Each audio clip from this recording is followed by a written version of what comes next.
السلام عليكم ورحمة الله وبركاته. جبنا لكم فيديو جديد مع أحمد ومفترية. معانا النهاردة شمس. أعرفكم الطير البايت من الطير الجديد.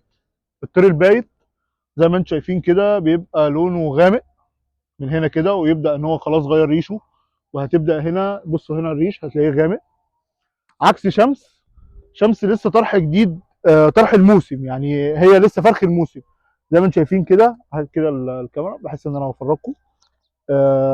الطيره كلها فاتحه زي ما انتم شايفين كده، حتى في الواناتها هنا هتلاقوها فاتحه. الكلام ده كله هنا برضو فاتحه اهي زي ما انتم شايفين. الفرق ما بينها وبين بين المفتريه مثلا حوالي سنه او اكتر من سنه. يعني دي لسه اسر جديد، يعني لسه طرح جديد، طرح الموسم لسه جايه من الهجره بتاعتها لسه جايه جديده.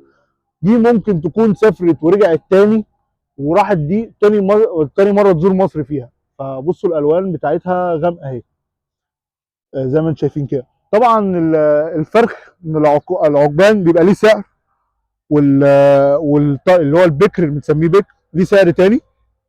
ده ليه سعر وده ليه سعر. فانا هعرفكم ازاي برضو الاسعار بتبقى ماشيه ازاي، بحيث ان ايه انت تبقى عارف سعر الفرخ عامل ازاي، وفي نفس الوقت تعرف سعر البكر برضو ماشي عامل ازاي. وفي نفس الوقت تعرف تميز الفرخ.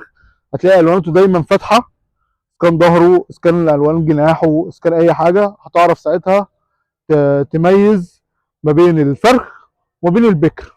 يعني ده مثلا نقدر نقول عمره سنتين المفتريه، ودي نقدر نقول عمرها سنه.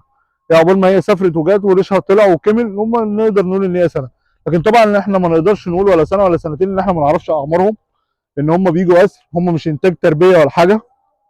فاحنا ما نعرفش ان ايه نقول الاسعار. تمام.